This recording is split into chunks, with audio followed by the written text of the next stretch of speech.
hemos invitado a Álvaro Delgado para que nos platique, nos dé su análisis. Ahí está ya Álvaro Delgado, bienvenido, pues justamente para que nos dé su análisis, su lectura de qué significa que se emitan durante un discurso estas palabras con especial simbolismo. México deja clara su postura, qué va a pasar, qué lectura le da. Bienvenido, Álvaro, muy buenos días a este programa de Café y Noticias. ¿Qué tal, Romina? Muy buenos días. Buenos días, Dani. Gracias por la oportunidad de dirigirme una vez más a su auditorio. Bueno, ¿qué mayor simbolismo puede existir que en el día, en la conmemoración de la independencia de México, a 200 años de iniciada esa revolución, que se consumó hasta también 10 años, 11 años después, en 1821, que ejercer justamente la independencia, la soberanía. Y en ese sentido, por supuesto que cobra relevancia no solo la invitación que el gobierno de México y particularmente el presidente Andrés Manuel López Obrador hizo al presidente de Cuba, y también, por supuesto, la petición junto al presidente de Cuba, al homólogo de ambos de Estados Unidos, Joe Biden, para que ya por fin cese el bloqueo económico a la isla. Es verdad que una determinación así genera, por supuesto, muchísima controversia y genera una enorme polémica, no solamente en el hemisferio, sino al interior también de México. Pero ¿somos o no somos un país independiente? Un país que toma sus propias determinaciones, y parte, creo, de las determinaciones que como gobierno y como país soberano se toman, tiene que ver con estas. El que se diga de manera abierta, de manera transparente, un discurso o dos discursos como los que ayer se presentaron con motivo de la conmemoración de la celebración del inicio de la independencia, sí tiene enorme relevancia. Hay que recordar, y es importante enfatizar esto, hay que recordar que cada gobierno tiene sus propias características en relación a su política exterior. Aunque están contenidas en la Constitución, no necesariamente en México se ha honrado justamente lo que la Constitución establece en materia de política exterior. Para no hablar de los gobiernos priistas, hablemos sencillamente de lo que pasó con el primer gobierno de la alternancia, de Vicente Fox, una vinculación muy estrecha con Estados Unidos, que en ese momento era el presidente de ese país, George Bush, y cómo en determinado momento México valoró apoyar a Estados Unidos en su invasión a Irak, a pesar de que se acreditó que nunca hubo armas de destrucción masiva en el régimen de Saddam Hussein. Estoy hablando de 2003. Ya se había descompuesto el escenario a partir de los atentados a las Torres Gemelas en 2001, cuyo aniversario acaba de pasar. Pero recordemos esa vinculación tan estrecha que el gobierno de Fox tuvo a través de su canciller, primero Jorge Castañeda, y después con Derbez, el defenestrado, por cierto, rector de la Universidad de las Américas de Puebla, y cómo también ese protagonismo de Jorge Castañeda condujo también a un deterioro brutal en las relaciones también con Cuba. Y eso por una parte. Por otra parte, el gobierno de Felipe Calderón, es importante recordar también cuál fue su vinculación con Estados Unidos y con la propia Cuba y con América Latina en general. Todos los gobiernos de México, todos, sin excepción, aún los más hipócritas como los dos que estoy mencionando, han tratado de, evidentemente, jugar con una relación que no es sencilla para México, la vecindad con Estados Unidos y la vecindad también con Cuba. No porque exista una identificación con la Revolución Cubana, pero hasta para eso se requiere destreza, capacidad y, ojo, también el ejercicio de la independencia y de la soberanía que como país tenemos. En algún momento, cuando la Revolución Cubana, México fue el único país de América Latina, por cierto, el único país en la Organización de Estados Americanos que ahora se pretende, y México es punta de lanza para ello, reformar. Y fue el único país, México, el que no rompió relaciones con Estados Unidos. Soportó las presiones del gobierno estadounidense y parte de la geopolítica tiene que ver con eso. Hoy no puede ser distinto. Ahora, conforme al principio que tiene López Obrador de que la mejor política exterior es la política interior, López Obrador, en ejercicio de la soberanía que como país tenemos, sí hace lo que ningún otro había hecho antes: invitar al presidente de un país que está siendo sometido o ha sido sometido durante décadas, pues nada menos que desde el triunfo de la Revolución Cubana, a un bloqueo comercial, pero que en realidad abarca todos los aspectos, y no solamente invita al presidente de ese país, acusado, por supuesto, de violaciones graves a los derechos humanos, en el marco de una crisis económica brutal que padece Cuba desde hace mucho tiempo, y también ha sometido a un brutal bloqueo, sobre todo en esta etapa de la pandemia.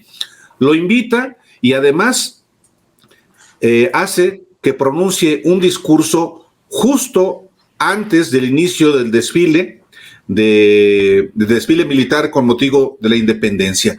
Naturalmente que una decisión de esta envergadura no solamente tiene que ver con la política interior, sino con la política exterior. Hacia adentro, ¿tiene autoridad política, autoridad moral el presidente de México para tomar una determinación como esa?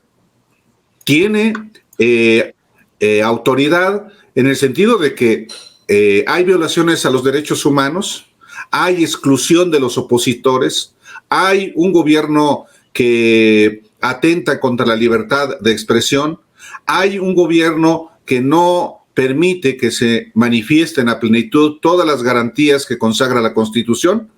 Bueno, a juicio de algunos la respuesta será no. Y sin embargo, lo hace en función, insisto, de la política interior. Y la política exterior, a través de este hecho, es también,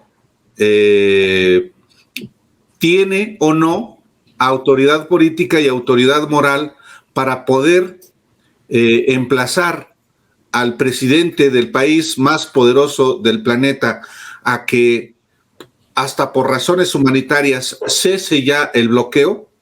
¿Tiene o no autoridad política y autoridad moral el presidente de México de poder hacer este emplazamiento a Estados Unidos? Bueno, yo creo que no solamente por haber obtenido el 53% de los votos en la elección del 2018, sino por ser consecuente, a mi juicio, en términos de las libertades que consagra la Constitución, puede perfectamente hacerlo. Otra cosa es que le haga caso el gobierno de Estados Unidos, pero en una de esas, efectivamente comienza un proceso de cambio en la actitud del gobierno de Estados Unidos sobre Cuba y las condiciones, y porque las condiciones son diametralmente, radicalmente diferentes a las que existían cuando, cuando Estados Unidos decretó ese bloqueo. Y han seguido transformándose. En buena medida, el objetivo de Estados Unidos siempre fue hacer que fracasara un experimento socialista en el hemisferio, precisamente para no dar el mal ejemplo a otros países. Hoy, a pesar de que haya sectores muy minoritarios, por cierto, que buscan la instauración en países de América Latina de un modelo socialista, eso se ve francamente muy poco viable. Y lo que hay, sí, es un cambio en la correlación de fuerzas con la multiplicación de gobiernos de corte progresista en América Latina, y ese es justamente otro de los mensajes que ayer el presidente López Obrador envió: generar condiciones para que los países de América Latina generen sinergias de cooperación mutua y en beneficio de esos países de América Latina y también en su relación con Estados Unidos. Entonces, a mí me parece que sin meternos a la parte de la animosidad, de la furia que muchas veces concita el caso de Cuba, pienso que lo que está en marcha en América Latina y en México y en la relación con Estados Unidos es una nueva circunstancia que puede pasar inclusive con la transformación, si no es que la desaparición de un organismo como la Organización de Estados Americanos, que, quien lo duda, es hoy subordinada a Estados Unidos y que sirve, en el mejor de los casos, para México como oficialía de partes para las quejas de la oposición. Cada que hay alguna situación que no les gusta a los opositores en México, van a la OEA, aunque no tenga absolutamente ningún sentido. Pero, en fin, creo que lo que vimos ayer sí es algo histórico, no, fuera del lugar común, es el emplazamiento a los países de América Latina y a Estados Unidos mismo a cambiar la relación que hasta ahora se ha establecido entre la potencia principal del planeta y sus vecinos del sur, incluyendo los del Caribe, como es el caso de Cuba. Ya a estas alturas, hasta en la Organización de las Naciones Unidas, el bloqueo a Cuba es prácticamente unánime, a excepción de Estados Unidos y de algunos socios impresentables como Israel. Todos los países del mundo lo han dicho de una manera tan contundente, Dani y Romina.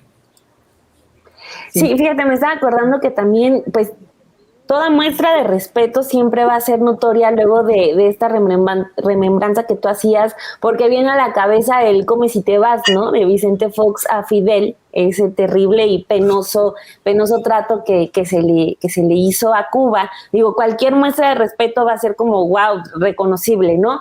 Pero justo con lo último que mencionabas, Álvaro, de todo lo que está pasando con la OEA, los presidentes que vienen mañana aquí para la reunión de la CELAC, pues que son todos los de la región, Argentina, Cuba, justo, Ecuador, Perú, Uruguay, Costa Rica, ¿crees que se están preparando para aventarse este paquete completo de, pues, hacer? El presidente dijo que quiere hacer algo como lo de la Unión, algo parecido a la Unión Europea. ¿Crees que se están preparando y crees que sea, pues, una tarea fácil? Porque, digo, además de toda la oposición que va a estar, pues, en contra de casi todo lo que haga el presidente y sobre todo, y se trata de Cuba, pues también tenemos que en horas, ayer, pues los cubanos en Miami también luego pues se posicionaron en contra y hicieron lo de siempre. Pero a ver, ¿tú cómo ves este asunto? También sumando la reunión de mañana, lo que el presidente ya había venido diciendo y pues ahora ya con este respaldo marcadísimo hacia Cuba. Y nada más yo agregarle a la preguntita de Dani, porque en esta cumbre de la CELAC no participa Estados Unidos, que es un punto también importante.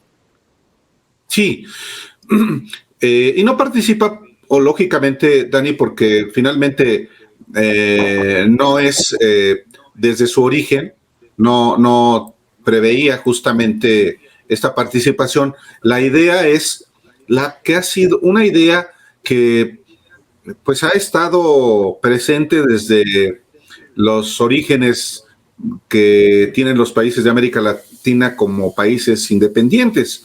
El sueño bolivariano de una sola América Latina, por supuesto que es parte de la historia ya del hemisferio y de los países, por supuesto, del subcontinente.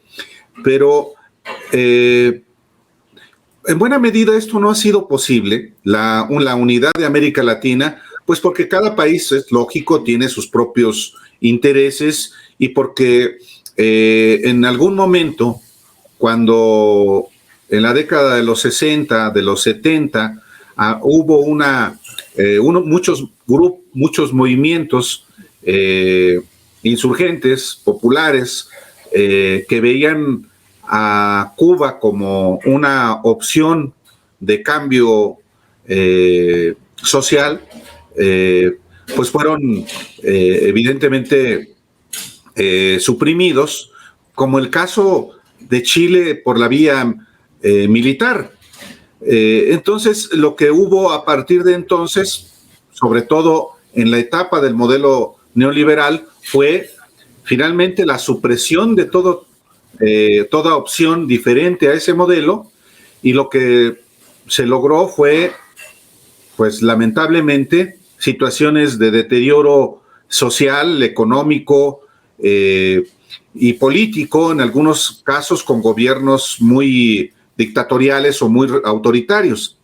Hoy América Latina vive una circunstancia muy diferente, inclusive a la que vivía hace 10 años o hace 20.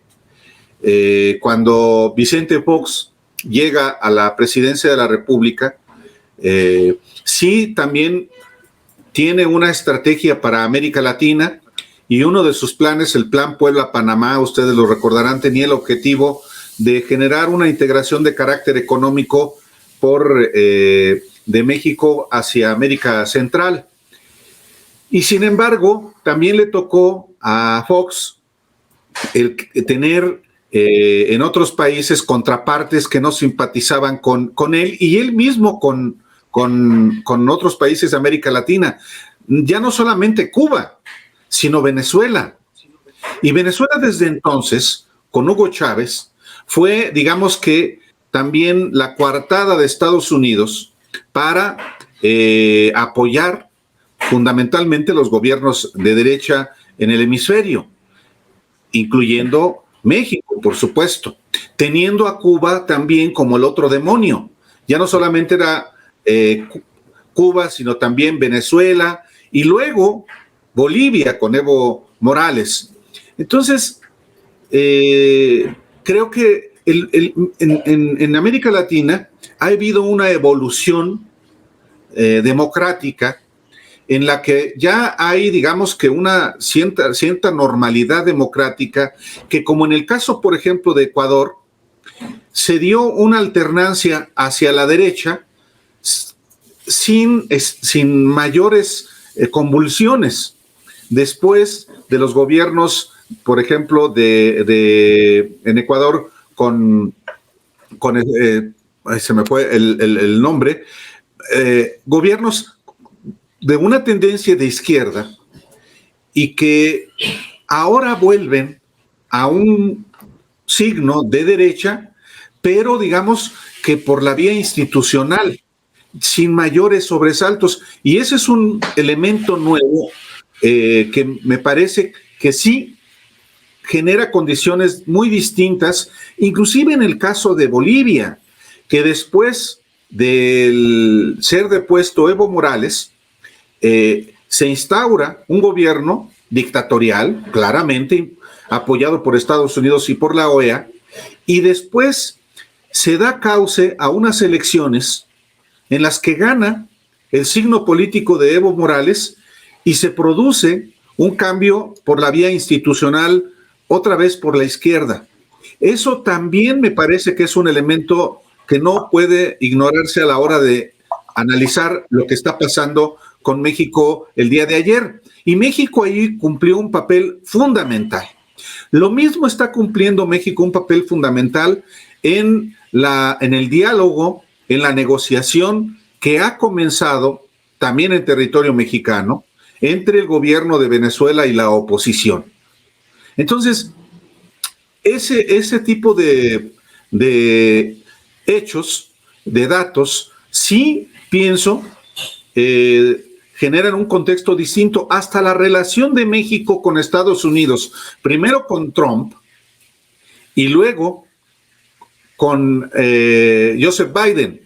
Con Trump, que era un tipo que no le importaba demasiado América Latina, no se metió tanto por su propia defensa de intereses estadounidenses en el mundo, pero no fue un presidente que anduviera haciendo las guerritas como estamos acostumbrados con Estados Unidos. Y como inclusive Joe Biden, ya en esta nueva etapa, tampoco tiene un contexto tan propicio para ello, aunque tenga una vertiente más en la lógica guerrerista.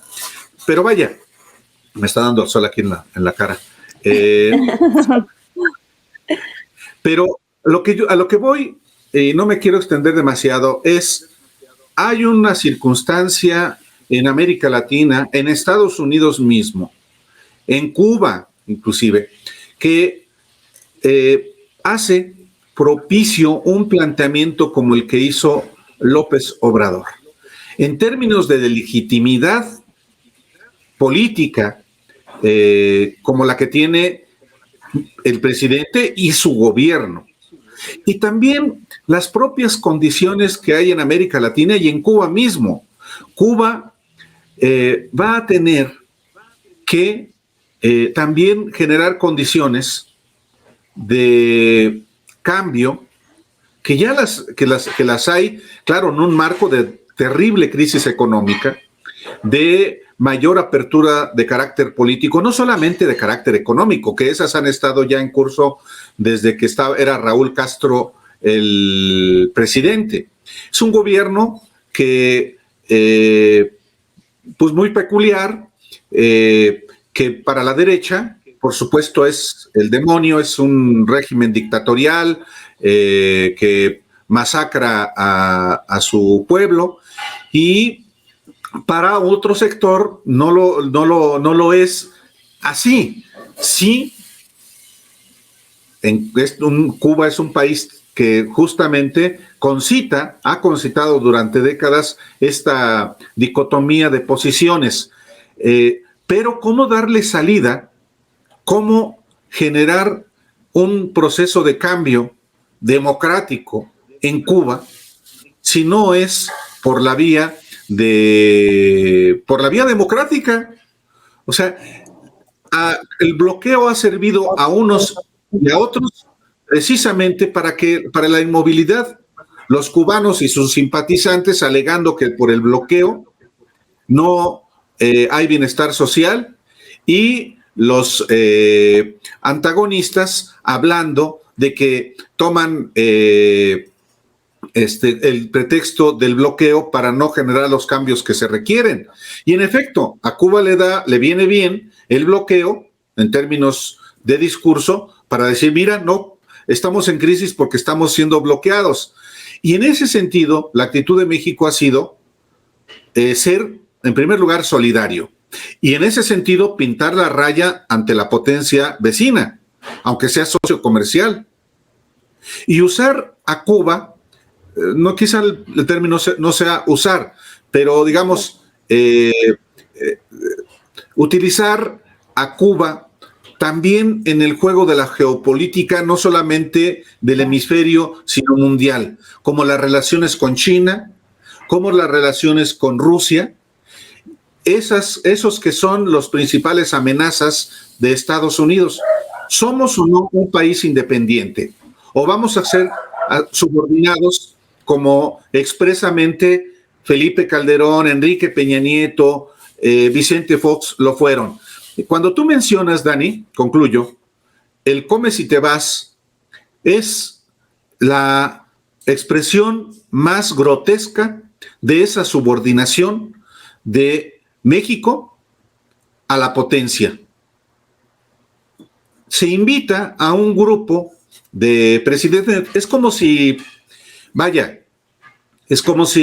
mañana en la reunión de la CELAC se invita, por ejemplo, a Estados Unidos y se le dice, ve nada más, pero va a llegar el presidente de Cuba y antes de que llegue te vas, que fue lo que ocurrió con Fidel Castro en el gobierno de Fox.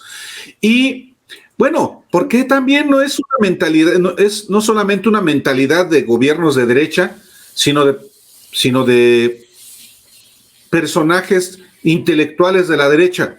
A muchos se les ha olvidado, pero cuando la invasión a Irak, Enrique Krause, el director de Letras Libres, propuso que México avalara la invasión a Irak a cambio de un acuerdo migratorio con Estados Unidos. A muchos se les olvida eso. Bueno, hay a quien no se nos olvida que esa posición indigna fue planteada y fue examinada en el gobierno de Vicente Fox, cuyo canciller, Jorge Castañeda, llevó las relaciones con Cuba al nivel más al nivel de rompimiento, como inclusive peor todavía que con Calderón. Calderón hoy se las da de dientes para afuera, de defensor de los derechos humanos, pero él mismo tuvo, también por razones de geopolítica, tuvo que tener relación con Cuba, aunque fuera una relación muy peculiar, pero no llevó a una situación de rompimiento como sí en su momento Fox y Jorge Castañeda por su relación de subordinación, de vasallaje ante Estados Unidos. Terrible. López, pues con esto, me imagino que bueno, una de las lecturas que se da es de que definitivamente López Obrador considerarás que está fortaleciendo este liderazgo que tiene con los gobiernos latinoamericanos considerados de izquierda, porque pues viene en las vísperas de la CELAC, pero también vemos ahorita que está conversando con Biden sobre el cambio climático, lo que también muestra que por un lado está esto que fortalece su liderazgo con los gobiernos latinoamericanos, pero pues mantienes una relación estratégica con Estados Unidos, aunque no está exenta de algunas tensiones, pero mantiene las dos cosas que vemos, el discurso de ayer y esta conversación que mantiene esta mañana con Biden sobre el cambio climático, pues vemos que mantiene esta relación estratégica como esta bisagra, ¿no? ¿Tú qué piensas? ¿Y realmente crees que en esta conversación no vayan a hablar del discurso de ayer o sí se vaya a limitar solo a lo del cambio climático, lo que anunció hoy el presidente en la mañanera?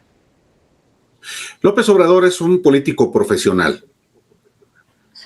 Joseph Biden es un político profesional. Los dos han estado dialogando y sus equipos, por supuesto que van a entenderse. Veo por ahí que hay quienes están haciendo rabietas porque el embajador de Estados Unidos en México ayer estuvo en las gradas. ¿Cómo que en las gradas? ¿No le pusieron un sillón acolchonado? Pues no. Y no había ni techito para que le cubriera del sol.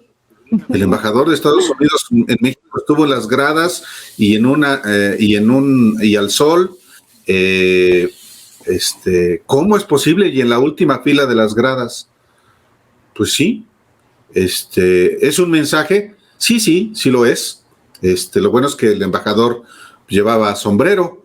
¿Es un mensaje? Pues sí. A ver, pongámonos en igualdad. Somos país independiente, soberano o no. Entonces, a ver, sí hay muchas rabietas en la derecha mexicana. ¿Cómo es posible? Es una provocación, va a haber represalias. Pues sí, pues es parte de los que piensan como gringos o quieren pensar como estadounidenses. Hay, para no hablar de los que se formaron como estadounidenses. Son mensajes, sí lo son. Pero, por ejemplo, hoy, en la conversación que en este momento están teniendo o ya terminaron, están a punto de tener los presidentes de México y Estados Unidos, van a discutir por qué lo mandaron al embajador hasta las gradas. López Obrador en una de esas preguntas, porque trae sombrero ciudadano, pues no se va a quemar. No, hay, yo creo que una relación de mutuo interés, como ve que como vecinos y socios tienen México y Estados Unidos.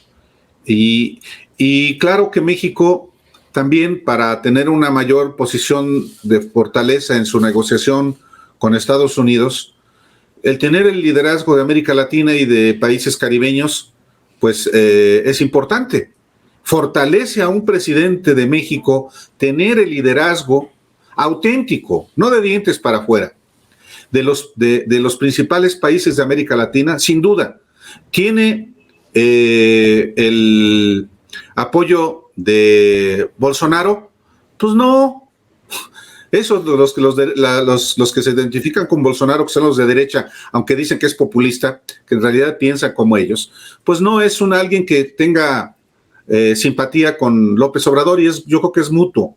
Pero hay otros países muy importantes de América Latina que sí. No está Colombia, que proclive a Estados Unidos, no de ahora, que tiene un gobierno también de derecha. Y digo, un jefe de los paramilitares como Álvaro Uribe, que andaba muy de la mano con Vicente Fox y con Felipe Calderón, y luego el presidente de Colombia que le siguió. Entonces, ¿no está Colombia ahorita? Pues no. ¿No está el de El Salvador, Bukele? Pues no. Pero sí están Argentina, Bolivia, hasta Ecuador, que tiene un presidente que no es de izquierda. Y este liderazgo de México en América Latina creo que se va a ir fortaleciendo, y esto fortalece no solamente al subcontinente, a América Latina, sino fortalece a quien es el principal interlocutor ante Estados Unidos, que en este momento es el presidente de México, Andrés Manuel López Obrador. Entonces, esto es muy relevante lo que estamos viendo. Estados Unidos, por supuesto que va a asumir el poderío que tiene. ¿Quieren desaparecer la OEA? No.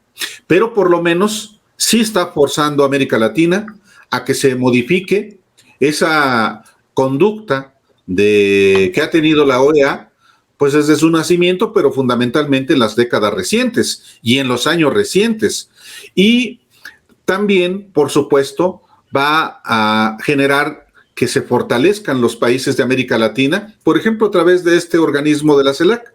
¿Para qué se necesita la OEA? Una organización que no le sirve, salvo a Estados Unidos. Entonces, yo creo que hay cosas interesantes que están en curso, y lo que vimos ayer en el Zócalo, como parte de las festividades del aniversario 211 del inicio de la Revolución de Independencia, tienen que ver con eso. Pues no somos o no una nación soberana, independiente. Pues claro, no vergonzante, no subordinada a Estados Unidos o a otras potencias. Exacto. Pues Álvaro, mil gracias. Nos dejas ya con un panorama muy completo justo para ver los mensajes que se den después de la reunión de la CELAC, porque parece que se va a seguir poniendo bueno. Mil gracias por estar aquí en Café y Noticias, y seguro el análisis al rato en los periodistas también sobre este tema se va a poner de 10. Sí, digo, por supuesto que la otra expresión es, ¿cómo es posible? López Obrador encumbró al tirano, bueno, un tirano para otro tirano, un dictador para otro dictador, los que reprimen, los que subordinan, está masacrando a los mexicanos, el ejército, la militarización. Sí, hay mucha emotividad, por supuesto que la hay, particularmente de la facción rabiosa que prevalece en México, pero pienso que hay que serenarse y ver las cosas con mayor ecuanimidad, y aunque haya cosas que no nos gusten, a mí no me gustan muchas cosas de Cuba, del gobierno cubano, no me gusta su intolerancia a posiciones distintas y que son pues un derecho humano, por supuesto. No me gusta la unanimidad, no me gusta el pensamiento único, no me gusta, por supuesto, las condiciones económicas y sociales que padecen muchos cubanos. No me gusta justamente esta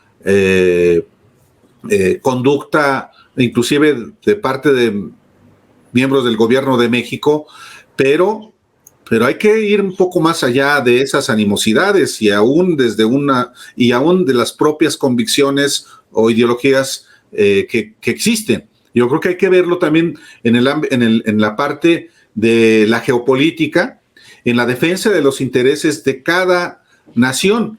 México, por supuesto que tiene intereses que debe defender, que está obligado a defender, intereses económicos inclusive de sus propios empresarios, de sus propios inversionistas, y la manera de poderlos defender es tener una mejor posición de fuerza ante Estados Unidos. Eso lo saben los propios empresarios, eso lo saben los inversionistas. No están alarmados porque porque México está abogando por Cuba. No. Sencillamente, los intereses de México en muchos sectores, en el agropecuario, en el sector productivo en general, se defienden mejor con una posición de fuerza. ¿Y qué mejor posición de fuerza que tener el liderazgo de América Latina para ser interlocutor de la principal potencia del planeta, nada menos? En fin, muchas gracias a ustedes, Dani y Romina. No, muchísimas gracias.